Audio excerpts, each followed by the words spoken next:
I just messaged everybody in it so she could have my number again in case she didn't know which one to call. Okay. I figure let's get rolling. All right. Okay, so what I'm going to do is I have a bunch of questions that will kind of spark a discussion. Oh, I think she's trying to call me. It sounds like it. Let's see. I don't know if this will let me do 2 at a time. Whoa, this is weird. She's doing the call through, which won't let you record, I think. Can you hear me, Julia? Hey, I can hear you guys. All right, this will work.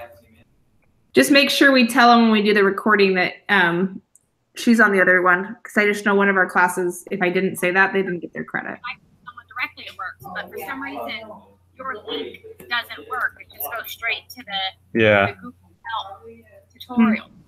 You guys, can you all hear her? Barely. She's really quiet, but I can kind of hear her. Yeah. I'll bump this. Can you bring her on a phone? Would that be easier for you? For me? Yeah. Yeah. Is there any way from your guys' meeting, can you go up and just do an ad? Good question. She can't click on the link if she can't get in. Yeah. But everybody else can get in besides she can. Yeah. I don't know anyone who's ever had that problem before. Are we already recording? My Hangouts is working just fine. I even had my IT guy look at it. Huh. He says there's no problem with my Hangout. And I called my sister, and she called me, and I did it again today just to be just to be on the safe side, and everything's working just fine. It's for some reason it's the link. Like I could call you directly, you could call me, and I called Lydia the other day, and it was try a different browser, Julia. with that link for my computer. Yeah. Is it in a direct Gmail? Because like I've had that. My husband was just saying he had it happen on his work one too, and we're both like mine is Christy at SeringaMountainSchools.org, and it's hosted by Gmail. But if it didn't actually say at gmail.com, it wouldn't work for the Hangouts, right? Did you hear any of that, Julia? Yeah, but what do you mean on my end? What email are we sending it to? Is it at a gmail.com email, or is it at like a posted one? Yeah, it's a Gmail. It's one of the. Yeah. All right, let's just get rolling. Let's just call it good for tonight and just make sure we acknowledge she's here when we do our recording. Yeah. I think that I can pick up her audio, so I think it should pick up. I can pick hers up. Can you hear it, Lydia? Yeah. Okay, then let's just call it good and let's get rolling. We'll have to figure this out later. Okay, let's see. So let me get back to my questions. Okay, so the first one that we want to talk about is the big question is, did the varsity members engage in too much conflict? Like, what prevented them from winning? And I kind of felt like when I read it that they didn't have a common ground. All they could do is compete. They didn't really want to be a team. They just had a motive of winning at that point. I think the younger JV team wanted to like form a team before they won. And so they already had like a team dynamic going. Yes, they definitely had, once the varsity lost and then lost multiple times, that got, they lost trust in each other. The whole psychological side of it just got to their heads and they couldn't work as a team. Yeah, definitely. They were not synchronizing. So what do you think the role of trust is within that? Like, what did trust play within the problems of the varsity team? I don't think they trust anyone at all. I think they always felt like it was someone else's fault why they were getting taken down. Yeah. And so they found a flaw in every person, even if there's always a flaw in somebody, but they saw that flaw and focused on it for each player that did something wrong. Yeah, they had a continual finger pointing at each other. It just went around and around, finger pointing the fault onto each other. Yeah. Sorry, Julia, what were you saying? I was just stating that I didn't think it was just trust alone, as much as a lot of the players on the varsity team were about themselves. You know, when you read the emails, they didn't have a team mentality. It was in the emails, the one that they stated in the email, he said I so many times. If you go through and you count I in his emails, I went through and highlighted each time he said I, and it was amazing how much he focused on himself. And I think that probably a lot of people on the varsity team had that same mentality, that they were focused on themselves and their own, not just shortfalls, but so busy pointing the finger at someone else that they weren't looking at themselves and what they were contributing or not contributing to the issues. Yeah, it's interesting. I don't know if you guys have read this book. It's a really good book if you have time to read it. It's called The Speed of Trust. It's by yes, it is very good. Stephen M.R. Covey, part of the Covey clan, as I call him. But it just basically talks about how trust is like one of the most key important things in running an organization. Like if you have trust, everything is done quicker and at a cheaper rate. And so for me, the trust was huge because they were all focused on like, I'm doing everything right and they're doing everything wrong. And so the communication was terrible. There were just a bunch of people who had egos and they didn't trust one another's judgment.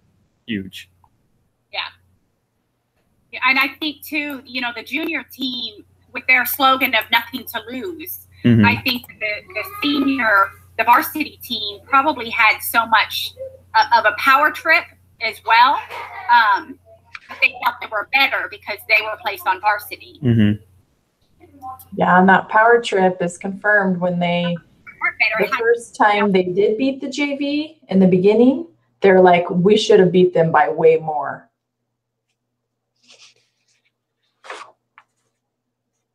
Yeah, I agree. I think they were really upset on how they felt about it all. Like they just thought, like when they were sitting in that circle talking about it, like, why are we not winning? And he was trying to bring them back on focus. I think that pinpointed right there. He's like, well, I am, but nobody else is. So it's everyone else's fault that we're losing. And I think that pinpointed it because it sounded like every one of them felt the same way, that they were all felt like they were giving 100%, but none of them could make the whole team win because it was all about them at that moment, not a group effort.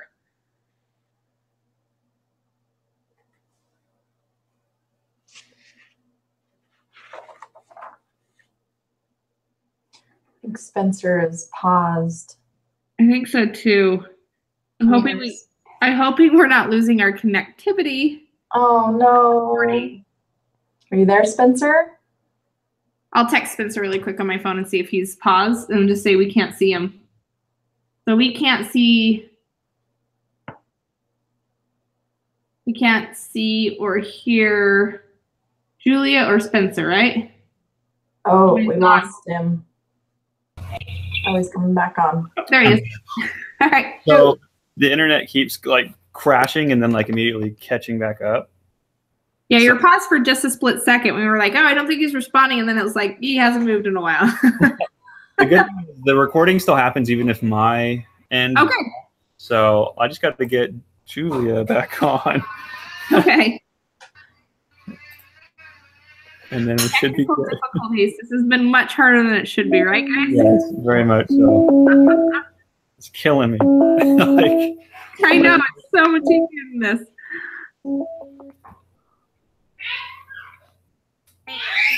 Yeah, I can hear you. Sorry, my internet cut out, but we're back on. So we're going to keep pushing forward and we'll see how far we can get in this. All right. So let's just go to the next question because I don't even know where we left off. So how did the rivalry between the two boats influence the varsity's performance? I don't think it influenced their performance at all. I think it actually took them down because it should have brought them to be like a little rivalry is really good. Like I coach a baseball team and to play against other teams is great, but I've never ever found it great to play. Like we have a 12U A and B team. It's never great to play the A versus the B because it's almost like you take apart your own team that you're supposed to be supporting both. And even though they're not on the same team, you want them to both show that team spirit dynamic for both teams. And so I think that almost took them down because they wanted to beat the other team. So they could never cheer for each other really fully, I don't think. Yeah. They really care for their accomplishments because they were so worried about losing to them that they stopped really wanting to see them progress as well. Yeah. Yeah. I And understand and see what you're saying. I don't fully agree because we coach a soccer team, and we do that. We play each other in a scrimmage, and I feel that it really does help the team, and they still have very much camaraderie against with each other. But I think it helps their skill and it helps to push them. Mm-hmm. And I think that I don't think that the rivalry between the varsity and the junior varsity had anything to do with the root problem, which was internally amongst each team member of the varsity team. Mm-hmm. see, and I think in this case with the Army crew, the JV and the varsity are from the same school, or the academy. So having them go head to head, they should have teamwork, even though they're, competitively racing each other. It fails because obviously the varsity can't handle that the JV beats them. So it does influence the varsity because then it ruins their teamwork, which was never really there. In the military myself, and I can speak from experience on this one. Military is all about rivalry. It really is. And each company and each platoon, they are always put up against each other, and they are challenged against each other. When you have even something so simple as, you're in the field and you're collecting flag and who gets it first and that type of thing. So it does still build that camaraderie. It's odd to think that it would, but it really does when you have that rivalry and team effort, even amongst a platoon or a company. Mm-hmm. I agree that it does sometimes, but I don't think it did in this case per se, because I've watched it, like I was just saying, in baseball, absolutely. I've seen my 12U teams play against each other, and it does build them. But on a norm, the only time I've ever seen it be successful build them is if that A team is definitely a solid above the B team. Because then they're teaching skills to the younger team, and the younger team's trying to push to their skill. But the problem here is that older team took embarrassment because they never showed they were the better team. So they didn't have any skill to give back. And I think that's kind of like with being a leader. It's tough for people to be shown up and not to be able to give something back. And they didn't have anything to give back because they were losing all the time. So they struggled, I think, with that. Where do we give and what do we have, since we were supposed to be the best and now we're subpar and we're not showing our skill to everyone else. But I think it goes both ways. It just depends on the dynamic. But I think it strongly depends on if there's a superior to the group that should be, and that teaches them to, because my kid, it's like having a 7-year-old versus a 12-year-old. My 7-year-old wants to live up to his brother, but the 12-year-old's always going to get something he doesn't. So it leads him to want that, right? A little bit. But if my 12-year-old didn't get to do what my 7-year-old done, that would really be hard for him to grow, because he'd always feel a little bit of, I think, envious of what he had versus trying to grow. And it'd be almost embarrassing that he can't have the skill level as his 7-year-old brother. So I don't know. That's just my view on it. I think they're both right, just in different ways. Yeah. So what do you guys think the coach's responsibility is in this? Do you think the coach handled the situation properly, or could things have been different? As a leader, I do not believe he handled it adequately, know, especially with his background and his experience in psychology and things like that. Mm-hmm. It should have been a radar right off. I mean, I myself, when I first started reading it, I knew right away that it had to do with just the internal feelings and the camaraderie of the varsity team.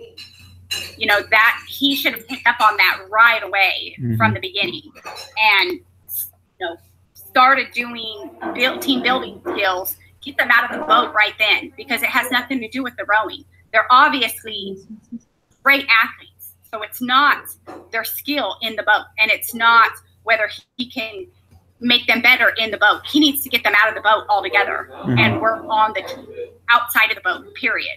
And work on just team building. I agree. I don't think the coach did the right thing either. But that was mostly coming from like, I mean, that's what I work in like HR too in my school. That's what I do a lot of. And in baseball, you see that. It's like when you see them failing, you don't keep throwing in that same failing position and thinking they're going to improve when they're already drowning, you know? And so to me, I think he should have pulled them out and done team building, and he should have figured out where was the broken link at that moment, where was causing it. Because usually there's always something that starts to trigger that, and it starts breaking apart more and more and more. And finding trust is huge, and they didn't have it. They didn't have it in anyone, and they walked away mad at every practice, you know? So it's definitely not an effective method.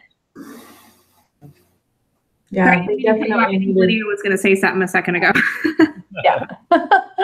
The communication as a team, you know, the coach should have really driven that in the beginning, the communication of how they felt. They were unhappy from losing, and even from the beginning when they did win that very first time, he should have communicated about how they felt in the time, because then they became unhappy because they felt that they should have won by more. And so from the beginning, they were not unified. And they talked later about the team not having a leader as far as one of the teammates being a leader. And I think that is really important in having that trust as you have a leader and a spokesman and somebody that can be the example. So the coach should have had that established from the beginning. Yeah. And from my perspective, it didn't seem like the boys, even though they were on the team, it seems like some of them were since like their freshman year, it didn't seem like they had built a good relationship between one another. It was basically like, hey, I'm here to row, and that's about it. Mm-hmm. And I definitely think that caused a lot of issues with trust, because part of establishing trust is opening yourself up to others and letting them know, you know, confiding in them, letting them know about yourself.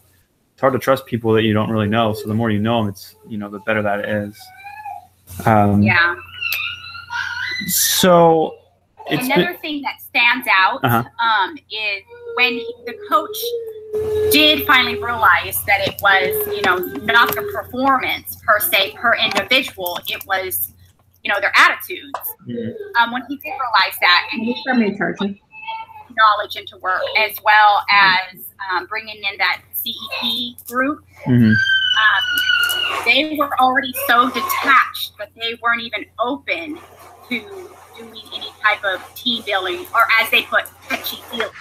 Yeah. And so, you know, it's really detrimental at that point when they're not even open to community and being touchy feeling, as the JV was open to that. So that brings up a whole other issue in itself. You know? If they're not even open to that now, how is a leader, you know, try to get them all back into at least open to working at not only themselves but as a team. Mm-hmm.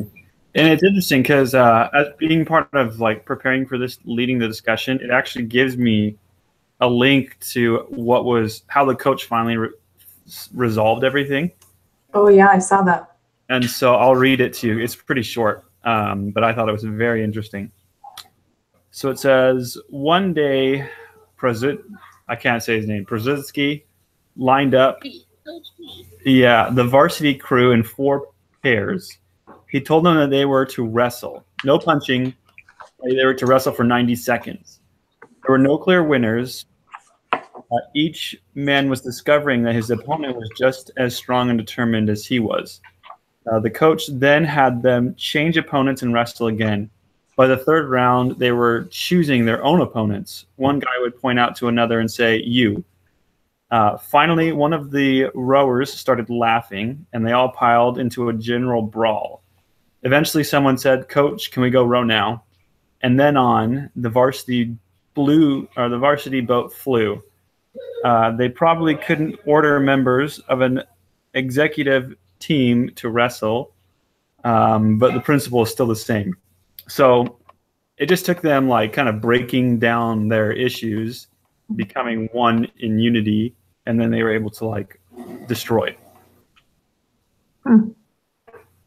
So let's see.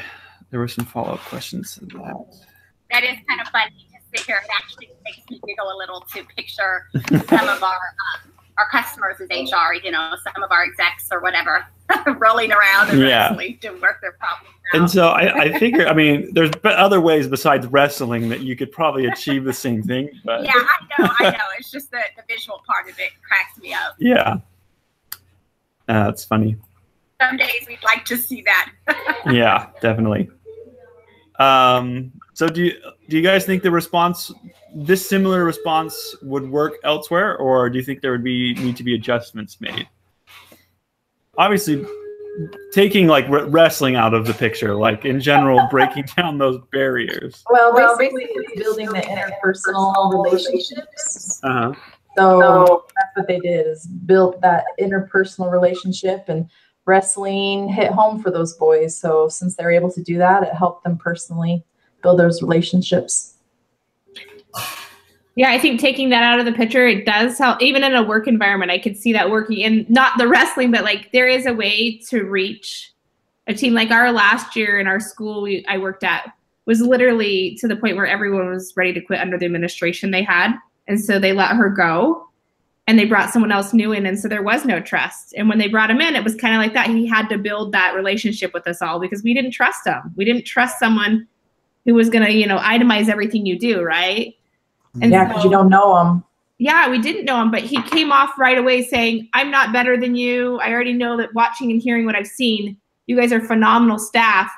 I need to learn how to fit with you guys. And that was great. I think that was the barrier. He came in ready to like meet us where we were at versus put us where he wanted. And I think that's what originally when they did this rowing is the coach wanted him to meet him at this level they weren't ready for.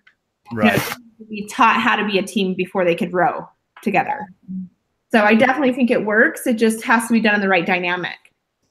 Yeah, definitely. Yeah, definitely. I think, you know, in the form that the coach did it, he broke them down first before building them back up. Yeah. You know, he allowed them to get out that barrier, that frustration that they had against each other. And then when that was gone, they could start from fresh. Mm-hmm. You know, there's times on my team, there was one incident where I had 3 of my team members that were not getting along at all. And they came from different backgrounds with different HR experience. And so they each were specialists in their own area. But then when I brought them together to take on another role as a generalist, they bumped heads a lot because they felt that they knew so much in their specialist role that as when they were trying to become a generalist and switch that around, they still felt that they knew more than the other person. You know, and it caused a lot of issues in the team. So I brought them into the office and pretty much shut the door and said, okay, let's break this down. You know, I'll take off my HR hat for a minute and I'll set it aside. And I want you guys to tell me what you think of each other right now. Just let it out. What do you think of each other? And they did. And we were in there for about 2 hours and there was crying and it really got to break down those barriers and those walls. And then that's where, as a leader, you come in and you back up. Not the walls, but you build them as a team back up.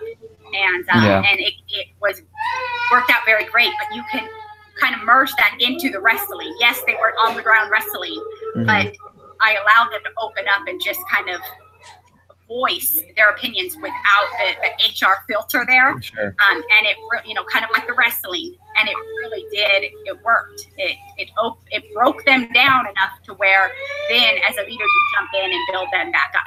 Yeah. That's good. So my main takeaway from this, it just always to me goes back to trust. When there's trust between one another, everything goes quicker, more efficiently, and it costs less money to do it. This is like the general idea, or you accomplish your goals. But that's pretty much all that we have to discuss tonight. Any final thoughts or comments that someone would like to share? Or No. Perfect. I think it's good. Yeah.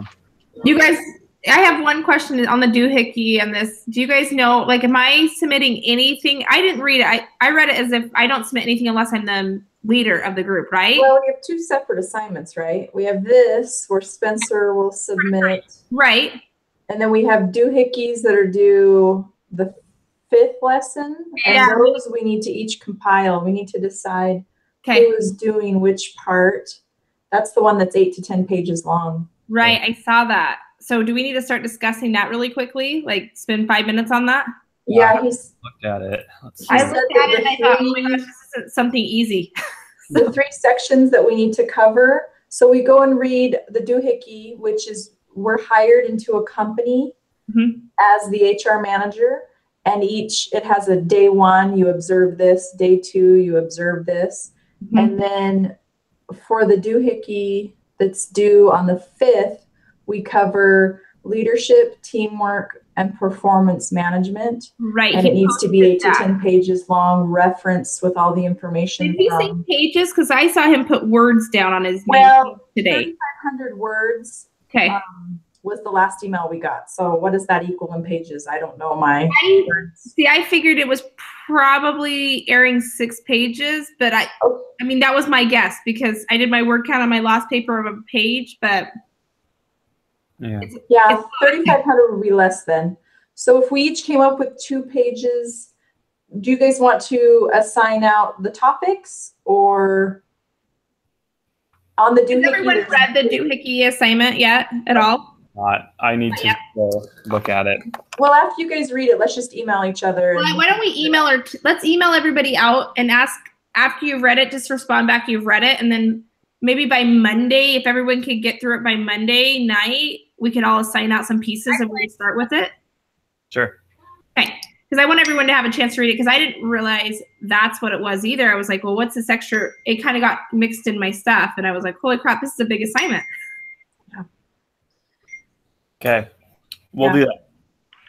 And how do we know who is the leader of each discussion? I think someone just decides. We choose. Yeah. So We can probably pick someone for next week. first discussion, did we just? For this one, I just decided to take the lead because We hadn't met yet like we were supposed to the week before. So then we finally did meet and get everything done this week, doubled up. So maybe who wants to take next week? Let's just assign that out so we're ready. I'll take next week. That's fine. Okay, I'll take the week after. Okay. So I'll take next week and we're meeting on Wednesdays nights. Is that right, guys? yeah. And we'll be all prepared with the case study and to answer questions just like we did. Yeah, let's do it on Wednesday night, not have to meet twice. And then maybe at the very end, we can spend like 10 minutes going over the bigger assignment, just so we all know we're on the same page with that one. Okay. Sound Yeah. good? Deal. All right. So who has week 4 so I can write it down? Christy has week 4. Christy has week 4. Christy. And then Lydia just said that she's going to do week 5. So I guess you'd be week 6. Okay, then I'll do 6. Yeah. And then it'll just come back to me for week 7. We'll just keep that rotation, I guess. Yeah. Sound good, everybody? Maybe you could FaceTime Julia, Spencer, and see how she goes to the link and then Do that. see which. Don't you guys have iPhones? You could. Yeah, mine's dead. So Well, sometime, I don't know. yeah, we can get Find another way to record too. I mean, I'll try to see if I can find another way if it's not working for her. I mean, I'm trying to think. I used something else for one of my classes that worked really well. Yeah, I use Zoom That's for what I was going to say. I thought I did Zoom. for another class I'm taking right now. We can try. Yeah, I use Zoom and I use WebEx and it works just fine. So if all of us have Zoom accounts, maybe we should just move How- to Zoom. I'll get a Zoom account. I don't have one. It's really simple. So Okay, Try Zoom next week, same time. Because I can talk to everyone. You know, anybody can call me. Like if I get off with you, then I can call you. I can call Lydia. I can call, Yeah. It works. But it's for some reason it's the link. yeah, weird. Okay, All right. so let's just shoot for trying for Zoom, but let's be understanding of this. Hopefully we'll we'll figure something out by then. Yeah. Okay. All right. So we'll see each other on Wednesday. All right. Okay, Thanks, have a guys. good night. All right. Bye. Bye.